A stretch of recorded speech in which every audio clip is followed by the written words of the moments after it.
just want to start off with the film. Now that you've watched film on San Diego State, anything that kind of stood out to you that maybe didn't right after the game?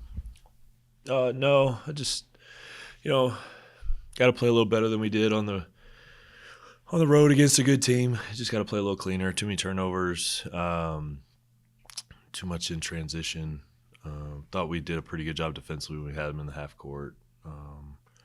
So yeah, just a couple plays short. The first half being what it was, is there anything you see in terms of like first half we need to get going quicker kind of thing, or is that just this game kind of isolated? No, I thought the start of the first half was good. I thought we might have even been ahead for the more first 10 minutes or something. If anything, maybe just trying to do more to get them into a good position during that run. Like we had some empty possessions that I thought we probably could have helped them with, or different things. Like those are the kind of decisions you think about. Like, all right, we're coming up to the media. Should we have used one earlier? Like, got a timeout, got us in a good look. We were struggling offensively. We didn't have the flow we wanted for a long stretch where they kind of made the run to take control of the game.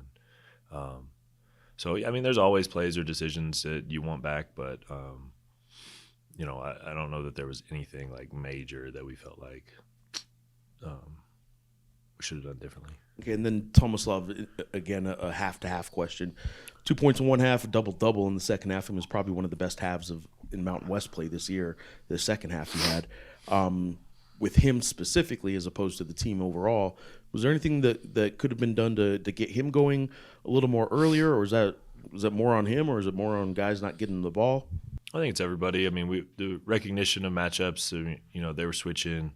We always talk about there's two advantages, and I thought we didn't necessarily find the interior advantage enough in the first half. We talked about that at halftime, did a better job, but also thought he had a couple plays around the basket that he didn't capitalize on. You know what I mean? So it's always kind of more than one thing. So everybody needed to play better and play cleaner for longer stretches in that game to get the result we needed.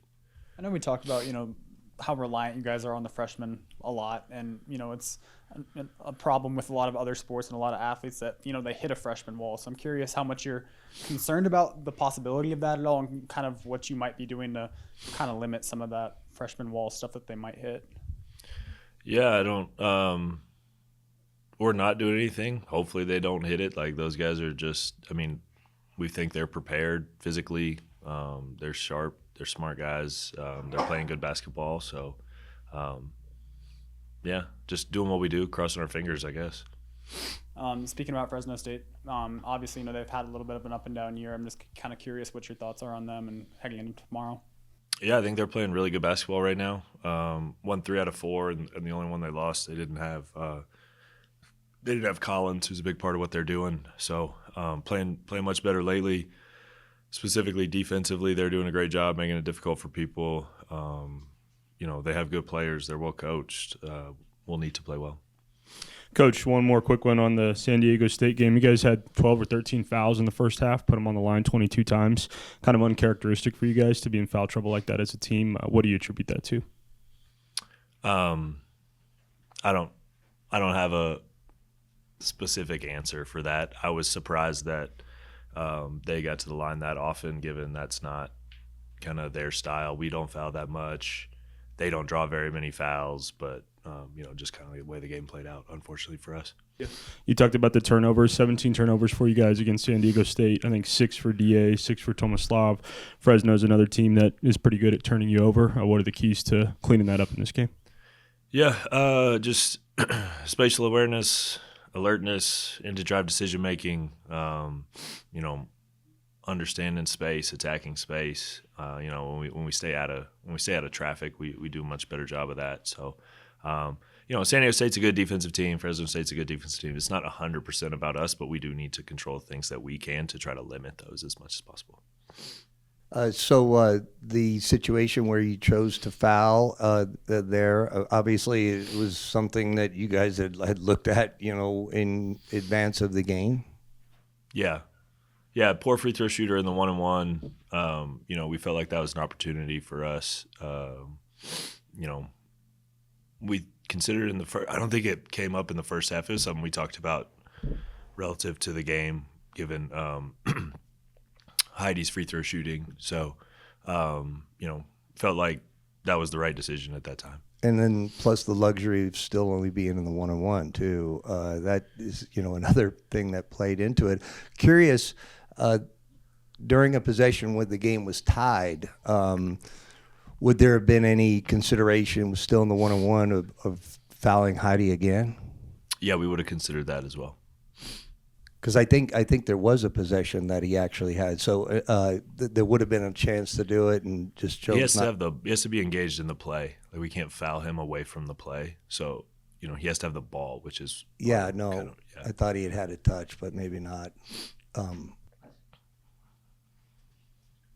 Coach, a couple of years ago, there was a player here, True Washington, who had a shot to win the game against Air Force. He was a freshman, missed it, and it was this deflating moment for the team. But he always talked about how that made him better, that learning from an experience of failure made him a better player. And then the end game scenario where Uriah had a chance to come down and hit that shot to potentially, do something for you. Do you think that's a learning experience for him? Do you think that makes him better down the road? Yeah, every game is a learning experience for all of them, and the younger guys in particular.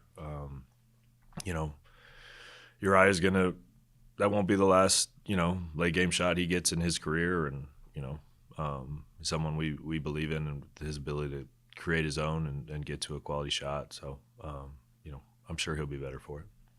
And that is not an easy place to play. They're one of the better teams. It's one of the better home court advantages in the country. It seems like there's positives coming out of that game. You erased a 15-point deficit, had a shot to win that thing. Is this a thing where it's not? Because I think Lobo Nation has a tendency to, feels like the universe is collapsing in on itself when they lose a game, but that doesn't seem to be the case after this game. Yeah, I don't know how Lobo Nation feels about it. We're disappointed. We felt like it was an opportunity to get a win on the road, but conference play is kind of relentless in the next one up, and if you're still worried about the one before, then it can affect the one that's coming up, and so our job is to not allow that to happen. But we don't feel like, oh, we did great, we came close. Like, that's not our mindset. Like, we missed an opportunity, we're disappointed in the result. We feel like if we play well, and there were a lot of things in that game we could have done better. Not that we didn't have stretches where we played well. But we feel like if we play good basketball, then we can get a positive result every time out. So yeah, we don't feel like content with coming close. That's not really the expectation. And we're about a third of the way through the conference race, and this team's getting some chatter about being a team that's could wind up in the NCAA tournament. Like, I think for a lot of people, it surprises them the fact that this is an expansion team. You guys are playing this well, but I don't know. Are you surprised at all at the success you've had to this point? No, we think we have good players. We expect to play good basketball. I think our guys deserve a lot of credit for the improvement that they've made, but we'll have to continue to do that. I think that's something that we've seen and talked about, that, kind of what's good enough the last time out is probably not good enough the next time. And, like, we played well enough to beat some of the teams in the league on Saturday, but that's not what the schedule had for us, and so it wasn't enough. And we have to play at a level that we want to consistently play at a really high level, so that we're not sort of fluctuating with results, and that we're really consistent. Like, that's, in my opinion, conference regular seasons they're marathons, not sprints, and it's about who can be the most consistent, who has the highest floor, who plays really well the most often, not just whose best basketball shows up one time. So that's why our focus is always on improving and trying to, individually and collectively get better, so that our floor goes up, and that we're not, on a sort of roller coaster of results as we go through the conference. DA just hit, 1,000 career points. I'm just curious your thoughts about what that says about him as a player, and kind of why you think it's important to kind of celebrate accomplishments like that. Yeah, I mean, not a lot of guys score 1,000 points in their college basketball career, so congratulations to Dayton for that. I mean, he's a talented guy. I think that's just at the Division I level, which for him is not that many basketball games. Two and a half. So I don't know what that, but like, so that's an impressive accomplishment for him. And yeah, like these guys put a lot of time and effort into not just our team, but their careers. And so anytime they accomplish milestones, we certainly want to recognize them and congratulate them. I know you won't rank them, but like, is taking away Zion as much as or the priority here, or is it Jake Hybrider on the outside? Is there a priority that you would tip your hat to, your hand? Yeah, all of the above. We want to try to limit. You mentioned two of their best players, and those are guys that certainly when they're good or playing good basketball, and so yeah, we need to do a good job on both, and just kind of collectively try to keep them from doing the stuff that they're the best at. And then their freshman, Deshaun Gorey, has been, I think the last 2.5 weeks, he's averaging double-figure rebounding. He's become one of the best rebounders in the league, at least recently. Is there something that he's doing that surprised you? At 6'6", to be averaging double figures rebounding is pretty impressive. I'm curious if you see any similarities to him in either Tomislav or anybody else that and how he's rebounding. Yeah, no, I mean Tomislav's probably not the comparison there, just positionally, but yeah, Deshaun's doing a great job on the glass, playing good basketball for them on both sides of the ball, and having a really impactful freshman season. But yeah, his rebounding specifically in the last few games has been really impressive. But I don't know that it's anything other than just his kind of ability to go get it and track the ball and pursue it. And Fresno State's a team that last year, I think they started slowing down towards the end of the year, but they were a bunch of the year last year, top 20 in tempo. They're down to like 170 this year in tempo, and I'm curious if that's something that have you watched much film from last year? Are they still at times trying to push the pace, or are they just a much slower team? I have not watched a lot of what they did last year. I mean the amount of turnover across all the teams kind of makes that not as we're so different, they're so different. Like we have enough film now for this year that we're pretty focused on this team. Okay, and then Vance Wahlberg is a guy that gets credited for dribble drive offense stuff. I'm curious what you see in what he's doing that makes Fresno State's offense unique. Yeah, I mean he's sort of the godfather of that, or but they have those concepts, but they're not just dribble drive over and over. There's a little more variation in what they're doing relative to kind of maybe how you think about dribble drive. Those concepts are certainly there, and you see them, but it's not just 40 minutes of dribble drive.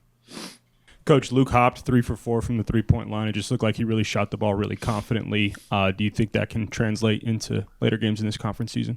Yeah, I hope so. I mean, Luke puts the work in.